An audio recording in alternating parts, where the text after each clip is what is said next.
এই লেকচারে আমরা দেখব শব্দোচ্চতা। শব্দোচ্চতায় যাওয়ার আগে প্রথমে দেখি যে শক্তি, এনার্জি, শক্তির একক হচ্ছে জুল। পাওয়ার, ক্ষমতা, পি, পাওয়ার, পাওয়ারের একক হচ্ছে জুল পার সেকেন্ড। এর মানে হচ্ছে 1 সেকেন্ডে কৃত কাজ, জুল পার সেকেন্ড। 1 সেকেন্ডে কতটুকু শক্তি তৈরি হয়, কতটুকু শক্তি প্রবাহিত হয়, কতটুকু শক্তি সঞ্চিত হয় বা ব্যবহৃত হয়, সব হচ্ছে পাওয়ার, জুল পার সেকেন্ড। এটা একক শর্টকাটে হচ্ছে ওয়াট। এরপরে তীব্রতা, ইন্টেন্সিটি, আই, তীব্রতা হচ্ছে পাওয়ার ডিভাইডেড বাই এরিয়া। তো শব্দ বা আলো যে কোনো তরঙ্গ যাওয়ার পথে ছড়িয়ে যায়। এখন যখন তরঙ্গটা ছড়িয়ে যাবে তাহলে এর তীব্রতা, এখানে যেরকম তীব্রতা মানে একক ক্ষেত্রফলে যে শক্তি পাবো, এখানে একক ক্ষেত্রফলের শক্তি কিন্তু কমে যাবে। এটাই হচ্ছে তীব্রতা, যে একক ক্ষেত্রফলে কি পরিমাণ শক্তি প্রবাহিত হচ্ছে, ওয়াট পার মিটার স্কোয়ার।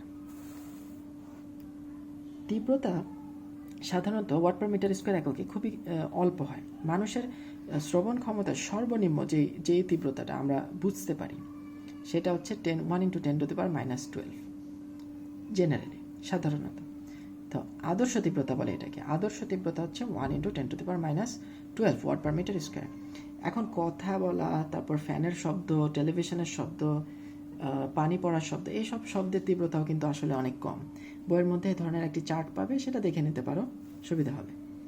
তো এই তীব্রতাগুলো খুবই কম হওয়ার কারণে এই তীব্রতাগুলো এভাবে দৈনন্দিন জীবনে ব্যবহার করাটা কষ্টসাধ্য, ঝামেলাপূর্ণ। এই জন্য এই তীব্রতাগুলো অনুপাত হিসেবে ব্যবহার করা হয়। অনুপাত বলতে কি, আদর্শ তীব্রতার সাথে অনুপাত বের করা হয়। আদর্শ তীব্রতার তুলনায় এই তীব্রতাটা কত গুণ বেশি। যেমন মনে করি এখানে দুটো তীব্রতা উদাহরণ দেখতে পাচ্ছি। একটা হচ্ছে I1 10⁻⁷ watt per metre square, একটা I2 3 × 10⁻⁷ watt per metre square. তো এই তীব্রতাটা আদর্শ তীব্রতা থেকে কত গুণ বেশি, অনুপাত। এটা ভাগ করলাম আসে 10⁵, মানে 10,000 প্রায়। 10⁵, একের পরে 5টা শূন্য, এটা 1 লক্ষ আসে, 1 লক্ষ। আর I2 ডিভাইডেড বাই I0, এখানে যে অনুপাতটা, এখানেও 3 × 10⁵, মানে 3 লক্ষ আসে। তো এই সংখ্যা, এই অনুপাতটাও কিন্তু এখন দেখো অনেক বড়। আর এটার কোনো একক নেই কিন্তু, হ্যাঁ, কারণ একই রাশির অনুপাত, তো অনুপাতের একক হয় না। বাট এই সংখ্যাটা এখন অনেক বড়। তো শব্দোচ্চতা আসলে এই জিনিসটা নিয়ে অনেকের অনেক মাথা ব্যথা, কিন্তু আসলে এটা থিওরিটিক্যাল তেমন কোনো কিছুই না। এটা সম্পূর্ণরূপে একটা ম্যাথমেটিক্যাল জিনিস, হিসাবের সুবিধার জন্য, আর কিছু না। সম্পূর্ণ একটা ম্যাথমেটিক্যাল জিনিস। এই 10,000 আর 1 লক্ষ আর 3 লক্ষ, এই বড় বড় সংখ্যাগুলো আসে, এই সংখ্যাগুলোকে সহজে প্রকাশ করার জন্য লগ করা হয়, লগ স্কেলে নেওয়া হয়। আর লগ স্কেল কি? লগ স্কেল হচ্ছে বেস 10। যারা এই লগ টক বুঝো না, তারা ক্লাস 9-এর লেকচার, ম্যাথের লেকচার খুঁজে দেখো, সেখান থেকে বুঝে নিও লগ। এখন এই লগ করলে কি আসে? লগ কোনো এক বেস দেওয়া না থাকলে 10 ধরে নিতে হয়। লগ 10, যদি এটাকে লগ 10 করা হয় তাহলে রেজাল্ট কত আসবে? 5। 10-এর উপর পাওয়ার কত? 5। অথবা ক্যালকুলেটর ব্যবহার করে বের করো, এটা 5 সংখ্যাটা একটা ছোট সংখ্যা। এখন এই ছোট সংখ্যাটা মনে রাখা সহজ হবে, ঠিক না? ওই 1 লক্ষ থেকে এই সংখ্যাটা সহজ, 5। যে আমার এই স্পিকারের শব্দোচ্চতা কত? 5। আর শব্দোচ্চতা বারবার শব্দোচ্চতা না বলে বরং 5 একটা একক যদি এখানে জুড়ে দেওয়া যায়, একটা একক মানে একটা স্পেসিফিকেশনের মতো অনেকটা। এটা মিটার, সেকেন্ড, এগুলোর মতো ফিজিক্যাল ডাইমেনশন হিসেবে চিন্তা করার প্রয়োজন নেই, কারণ এইগুলো মৌলিক রাশি যে একক থাকে, মিটার, সেকেন্ড, যেগুলো গুণ করলে ভাগ করলে নতুন রাশি পাওয়া যায়, এটা সেরকম কোনো রাশি না। তো এটা জাস্ট একটা অনুপাতের লগ স্কেলের একটা রেজাল্ট। এটা আসলে কি বোঝাচ্ছে সেটার জন্য এটার সাথে একটা ওয়ার্ড অ্যাড করা হয়েছে, বেল, এক বিজ্ঞানীর নামে, আলেকজান্ডার গ্রাহাম বেলের নাম থেকে এই বেল, এই 5 বেল, এটা হচ্ছে 5 বেল ওয়ার্ডটা দেখলে আমরা বুঝে নেব যে এটা আসলে শব্দোচ্চতা। এখন 1 মিটারে কত ডেসিমিটার? 10 ডেসিমিটার। তাহলে ডেসি মানে কি? 10 দিয়ে গুণ, 1 সেকেন্ডে 10 ডেসি সেকেন্ড, তাহলে 5 বেলে 50 ডেসিবেল। এটাই হচ্ছে ডিবি। এ পাশে দেখি, এখানে এই অনুপাতটা এসেছিল 3 × 10⁵, 3 লক্ষ। তাহলে এটাকেও যদি আমি লগ স্কেলে নিয়ে যাই, তো লগ স্কেলে নিলে এটা রেজাল্ট ক্যালকুলেটর ব্যবহার করে বের করা সহজে, 5.477।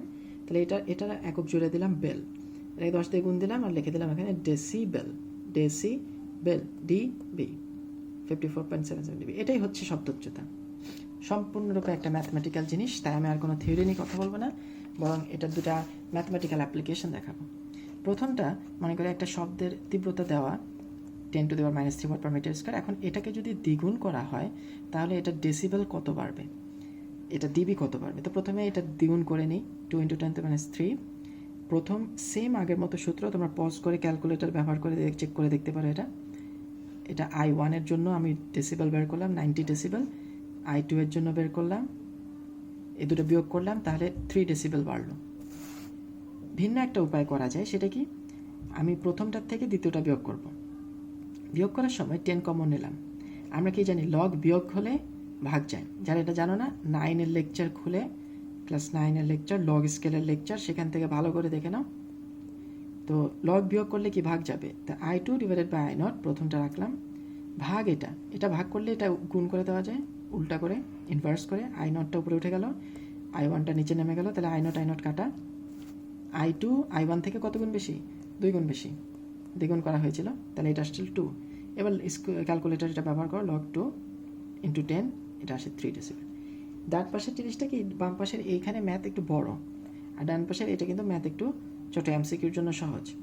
বাট এখানে যে ব্যাপারটা সেটা কিন্তু একটু খেয়াল করো, যে শব্দের তীব্রতা যাই থাকুক না কেন, সেটা কিন্তু আসলে ম্যাটার করছে না। তীব্রতাটা I2 I1 এর অরিজিনাল ভ্যালুটা কিন্তু কোনো ধরনেই এফেক্ট করতেছে না। অরিজিনাল ভ্যালু যাই হোক না কেন, I2কে I1 দিয়ে ভাগ করলে অলওয়েজ 2 থাকবেই। তাহলে এই I1 আর I2 যাই হোক না কেন, এখানকার 90 আর 93 এগুলো ভিন্ন ভিন্ন হতে পারে, 80 83, 70 73, 50 53, বাট পার্থক্যটা অলওয়েজ 3 ডেসিবেলই আসবে। তার মানে দ্বিগুণ করলে অলওয়েজ 3 ডেসিবেল করে বাড়তে থাকবে। তো শব্দের তীব্রতা যতই থাকুক না কেন, 5 থেকে 10, 10 থেকে 20, 20 থেকে 40, যতই করা হোক না কেন, দ্বিগুণ হলেই 3 ডেসিবেল বাড়বে। তাহলে একটু খেয়াল করি যে এখানকার জিনিসটা যেটা গুণাকার বলতে মাল্টিপ্লিকেটিভ, মানে 10 থেকে 20, 20 থেকে 40, 40 থেকে 80 গুণাকার, সেটা কিন্তু এখানে গুণাকার না, এখানে সরল রৈখিক, লিনিয়ার, 3 করে বাড়ছে, কারণ দ্বিগুণ করলে 3 বাড়ে, আবার দ্বিগুণ করলেও 3 বাড়বে, আবার দ্বিগুণ করলেও 3 বাড়বে, ঠিক না? এটাই হচ্ছে লগ স্কেলের স্পেশালিটি। এখন আরেকটা জিনিস খেয়াল করি, সেকেন্ড ম্যাথটা যেটা, ব্যাখ্যাটা পরে দেখি, আগে এটা দেখি। দুটা আলাদা আলাদা ডেসিবেল দেওয়া, তো ডেসিবেল থাকলে একত্রে কত, দুটা স্পিকার, প্রথমটা 70 ডিবি, পরেরটা 75 ডিবি। আমি যদি একসাথে দুটো স্পিকার চালু করি, তাহলে কত ডিবি হবে, দুটো যোগ করব, দুটো যোগ করে 2 দিয়ে ভাগ করব, না, এরকম কিছু করা যাবে না। এই দুটা থেকে আমি অরিজিনাল যে I1 I2, বিটা 1-এর জন্য একটা I1, বিটা 2-এর জন্য একটা I2 তীব্রতাটা বের করব। কিভাবে? সূত্র, beta 1 = 10 log I1 by I0, তাহলে 10টাই পাশে পাঠিয়ে দিই, তাহলে কি থাকে, log I1 বাই I0 হচ্ছে বিটা বাই 10, 70/10 7, লগ সরানো মানে কি, অ্যান্টি লগ, লগ হচ্ছে 10 বেস, তাহলে লগ সরালে এই পাশে 10⁻7 হয়ে যাবে। এটা জাস্ট ক্যালকুলেটর ব্যবহার করে হয়ে যাবে। I0টা এই পাশে আনো, গুণ দাও, তাহলে I1 আসছে 10⁻5 watt per metre square. Pause করে একটু দেখতে পারো, নিজেরা ক্যালকুলেটারে করে দেখো। সেম একইভাবে I2 নিয়ে আসো, এটাও একই নিয়মে নিয়ে আসলে এই I0-এর মান মুখস্থ রাখতে হবে, আগের পৃষ্ঠায় দেওয়া ছিল। I0-এর মান মুখস্থ রেখে I2 বের করলাম, ওয়াট পার মিটার স্কয়ার। এখন এটা তো তীব্রতা মানে কি, এনার্জি, জুল।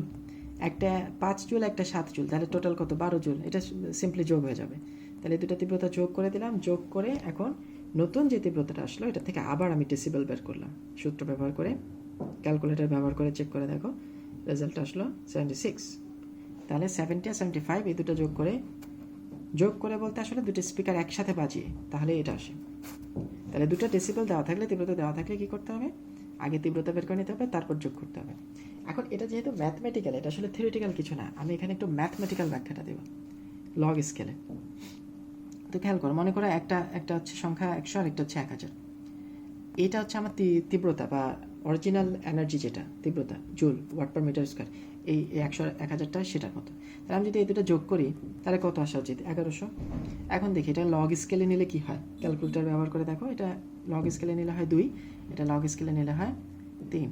তো এই দুইটা যদি এখন আমি পাওয়ারে নেওয়ার পর, মানে লগ স্কেলটা আসলে কি দেয়, পাওয়ার দেয়, ঠিক না? 3 আর 2, এই যে বেল এককটা আসলে এখানকার 2 আর এই 3, এই 3 আর 2 যোগ করলে কি হবে, 3 আর 2 যোগ করলে আসে কত, 3 আর 2 যোগ করলে আসে 5। 5 মানে কি, মূল সংখ্যাগুলো কি হচ্ছে, মূল সংখ্যাগুলো তো যোগ হচ্ছে না, মূল সংখ্যাগুলো সেখানে গুণ হচ্ছে, কারণ 2 আর 3 হচ্ছে 10 টু দি, এটা হচ্ছে 10⁻2, এটা হচ্ছে 10⁻3। পাওয়ারগুলো কখন যোগ যায়, যখন মূল সংখ্যাগুলো গুণ যায়। এটা 10⁻2, এটা 10⁻3, তাহলে 2 + 3 মানে কি, এই দুটো গুণ যাওয়া, গুণ গেলে আসে 10⁵। তার মানে এই দুটো যোগ করা যাবে না, তো কী করবো, আমার তো মূল তীব্রতা এই দুটা যোগ করতে হবে, মানে 1100 আনতে হবে। তাহলে 2 আর 3 কী করবো?